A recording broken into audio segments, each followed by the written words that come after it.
জীবনে পারবো না, আল্লাহর এক হুকুম মোকাবেলা করতে পারবো না। সাইসে তো নমরুদে আল্লাহর লোকে যুদ্ধ করতো, ফাঁসি 300 বছর বিতার হয়ে এবারও মরছে। যত মানুষে দুনিয়ার মধ্যে যত মানুষে আল্লাহ নাফরমানি করে চূড়ান্ত পর্যায়ে পৌঁছেছে, দুনিয়ার মধ্যে এরা লাঞ্ছিত অপদস্থ হয়ে পড়ছে।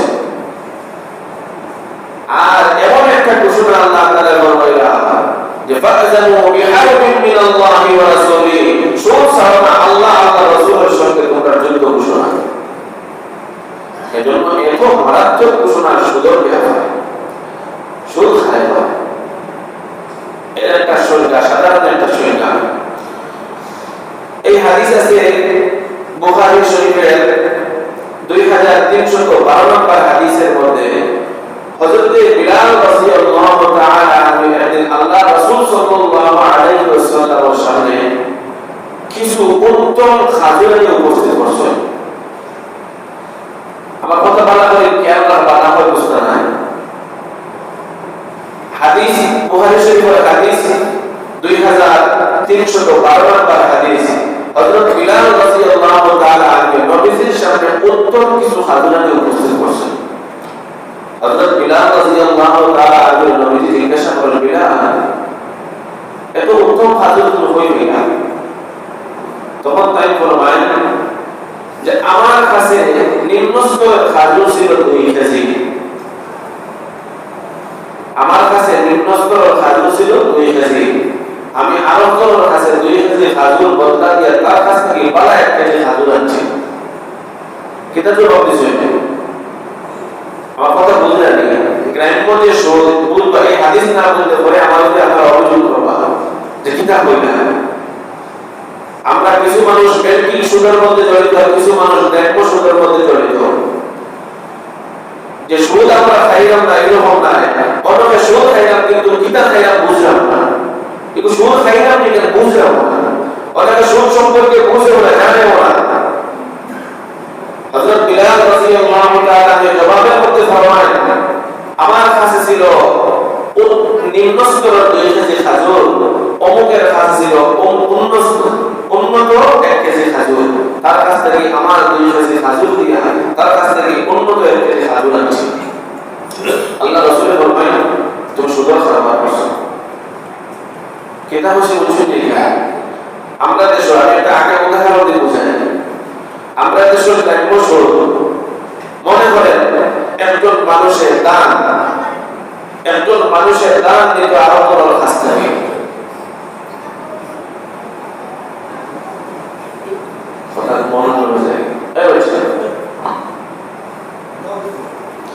একজন মানুষের আপনার কাছ থেকে 1 মণ দান দিল। 1 মণ দানের দাম কত? মনোহর প্রাথমিক 2000 টাকা মনোহর। আর সিনের গুলা দাম মনোহর 4000 টাকা। এখন আপনি যদি বলেন, ভাই আমার কাছে 2 মণ দান আছে, তুমি 2 মণ দান দেও, সিনের গুলা 1 মণ আমারে দেও, শুরু হয়ে গেছে। আল্লাহ রাসূল বলেন, বিলাল রাদিয়াল্লাহু আনহু, হে বিলাল, তুমি হালাল পথে উপার্জন করো, সুদের উপর বাদ দিয়ে হালাল পথে উপার্জন করো। কিভাবে? ও আল্লাহ রাসূলের শিক্ষা দিয়ে দিলেন, তুমি আগে মূল্য ধার্য করো, আর মূল্যের বিনিময় করো। যেমন মনে করো সিনির গুঁড়া 1 মণ দাম কত ধরছি? 4000 টাকা। স্বাভাবিক দামের নাম 2000 টাকা। এখন আপনি যদি বলেন আমার কাছে 2 মণ দান আছে, তুমি ও 2 মণের বিনিময়ে সিনির গুঁড়া 1 মণ দেও সুদ। আর যদি ও কথা হয় যে আমার যে দান আছে এই দানের মূল্য হচ্ছে 4000 টাকা, 1 মণ দানের দাম 2000 টাকা, 2 মণ দানের দাম 4000 টাকা, তোমার সিনির গুঁড়া 1 মণের দাম হচ্ছে 4000 টাকা, দাম উড়া দিয়েছে। এখন আমার কাছে টাকা নাই, 4000 টাকার বিনিময়ে তুমি আমার কাছ থেকে 2 মণ দান নাও, আর তোমার কাছ থেকে 4000 টাকার বিনিময়ে তুমি আমার 1 মণ দান দাও, ও গেছে হালাল। বুঝছেন যে কথাটা? দামের বিনিময়ে দাম মারিয়া দামের বিনিময়ে আদান প্রদান করলে হালাল। আর একটা আরেকটার সাথে বিপরীত, একটা আরেকটাকে বদলাবদলি করলে হারাম। ও বুঝলেন শুধুমাত্র মাত্র মাধ্যমে হালাল ও মাত্র মাধ্যমে হারাম। শুধু মাথা নেওয়া বেশক করলে কি হয়ে গেছে, হালাল হয়ে গেছে। দাম মারিয়ে যদি আমি আনি, দামের বিনিময়ে যদি আনি, তাহলে এটা হালাল। আর যদি দাম না মারিয়া শুধুমাত্র বদলাবদলি করি আর বেশ নেই, তাহলে হারাম। এই হাদিসের মধ্যে এই কথা হযরত বিলাল রাদিয়াল্লাহু তাআলা আনহু নবীকে শিক্ষা দিলেন। এবং বুজুর্গের সমাজের মধ্যে আমরা হালাল কতটুকু উপার্জন করিয়া আর হারাম কতটুকু উপার্জন করিয়া আমরা বুঝিয়া নেই। আর সুদ এমন এক জিনিস, হযরত ইমাম আযম আবু হানিফা আন-নুমান রাহমাতুল্লাহ আলাইহি বলেন, আবু হানিফা আন-নুমান রাহমাতুল্লাহ আলাইহি আল্লাহ তাআলা তার অনেক সম্পদ দান করেছেন। একদিন একজন মানুষ তার কাছ থেকে কিছু টাকা ধার নিছে। তারিখ করছে যে অমুক মাসে অমুক তারিখে আমি তোমার টাকা দেব। যে সময় তারিখের দিন মানুষটা তার কাছে আইসে না টাকা পেয়ে, ইমাম আবু হানিফা রাহমাতুল্লাহ আলাইহি তার বাড়ির মধ্যে কিছু টাকা খোঁজ করার জন্য মানুষটা এখানে আমার টাকা দিল না। উত্তপ্ত রথের মধ্যে দাঁড়িয়ে আছেন আবু হানিফা রাহমাতুল্লাহ আলাইহি। রাত বিরা প্রায় বাড়িতে আসলে বেটা ঘর থেকে বাড়িতে একটু দেরি হয়। হযরত আবু হানিফা রাহমাতুল্লাহ আলাইহি রথের কারণে গাম বাড়িতে শরীর দেরি, তখন সেই ব্যক্তি ঘর থেকে বাড়িতে ডাকতে, হুজুর আপনি রথের মধ্যে দাঁড়া হয়ে আছেন, আপনি আমার উপর চাদর নিচে আইলেন আসেন। ইমাম আবু হানিফা রাহমাতুল্লাহ আলাইহি ফরমায়েন, ভাই আমার ডর হয় যে তোমার চাদর নিচে আমার টাকার বিনিময়ে যে আমি তোমার বাড়িতে আইছি তো তোমার আমার টাকার জন্য, টাকার বিনিময়ে তোমার চাদর নিচে একটু আরাম করতাম, আমার ডর হয় এটা সুদ হয়ে যায়।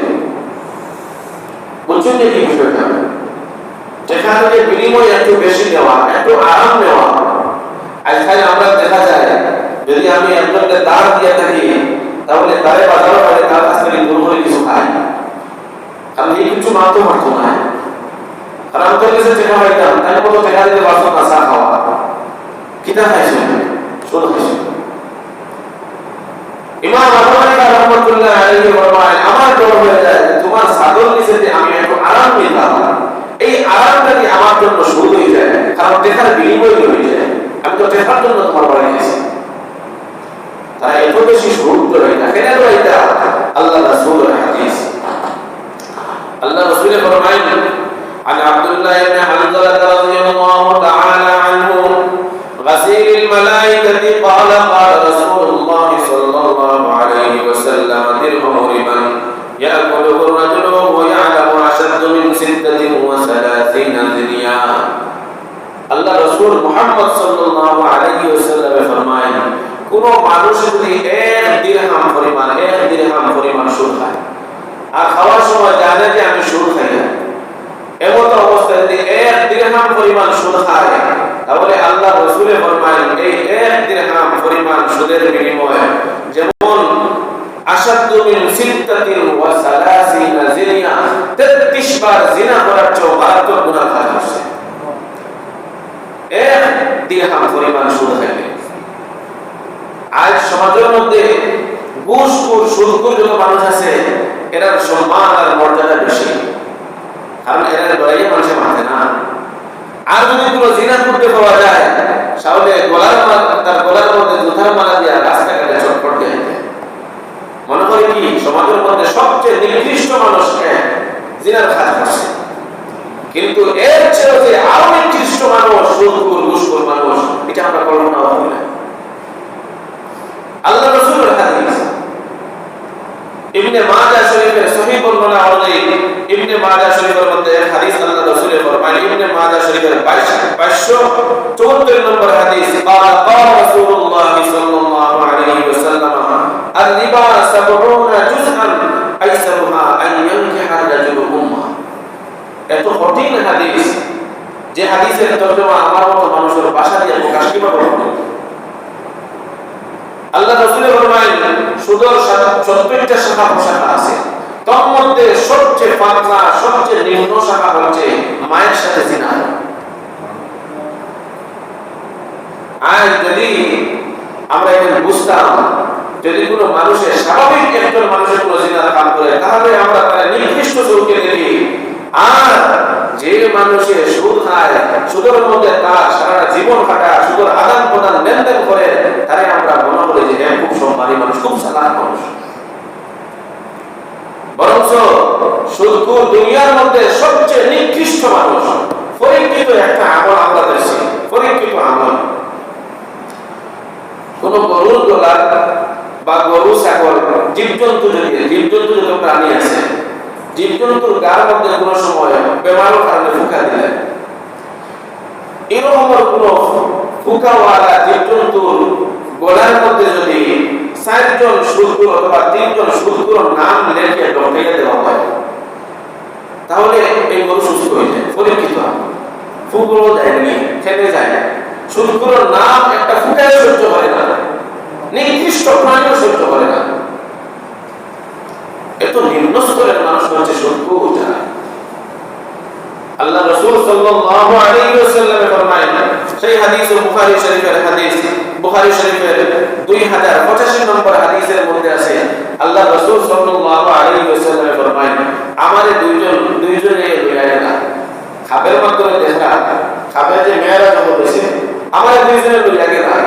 হঠাৎ করে দেখি যে একজন মানুষ, একটা নদী আছে, সেই নদীটার মধ্যে পানি হচ্ছে রক্তের পানি, মানে রক্তের নদী। সেই রক্তের নদীর মধ্যে একজন মানুষের হাবুডুবু খাইতেছে, রক্তের নদীর মধ্যে হাবুডুবু খায়। আর নদীর পাশে আরেকজন, নদীর পাড়ে আরেকজন দাঁড়ানো। যে নদীর মধ্যে যে মানুষটা হাবুডুবু খায়, সেই মানুষ যে সময় সাঁতার কাটিয়ে সামনে দিয়ে ওগায়, সামনে দিয়ে অগ্রসর হয়, নদীর মধ্যে উফরে উঠছে। তো নদীর পাড়ে যে দাঁড়ানো আছে তার নিকটে কিছু পাথর আছে, ওখান থেকে তার মুখের মধ্যে পাথর নিক্ষেপ করে। আর পাথর খাইতে খাইতে আবার নিচে ডুবতে, রক্তের নদীর মধ্যে ডুবতে আল্লাহ রাসূলের হযরত জিবরাইল আলাইহিস সালাম জিজ্ঞাসা করেন, ও জিবরাইল, এই কোন মানুষ, আরে এত কঠিন শাস্তি ফেলে দেওয়া হয় রক্তের সাগরের মধ্যে, হাবুডুবু খায়, এই মানুষের উপরে এত বড় জুলুম ফেলে করা হয়, এই মানুষটা এত বেশি শাস্তি ফেলে দেওয়া হয় যে মানুষটা তার মাথা তুলতো, আবার মাথার মধ্যে পাথর নিক্ষেপ করা হয়, তার গুনাহ কি ছিল? তোমার জিবরাইল ফরমায়, হাউলাই আকিরাতুল রিবা, এই মানুষ সুদখোর মানুষ। সুদখোর মানুষের জন্য কিয়ামতের ময়দানে কতটুকু শাস্তি আছে আল্লাহ তাআলা নিজে ফরমায়, আল্লাযীনা ইয়াকুলুনার রিবা লা ইয়াকুমুনা ইল্লা কামা ইয়াকুমুল্লাযী ইয়াতাখাব্বাতুশ শাইতানু মিনাল মাস। সুদখোর মানুষ যারা আছে, সুদখোর, সুদ খায়, খালি ব্যাংকিং সুদের নাম সুদ না, গ্রাম্য সুদ, আরো কিছু সুদ আছে, এটা সুদের নাম। যারা ব্যবসায়ী ভাই বোন আছে, খেয়াল করে শুনবা, ব্যবসা হারে হয়।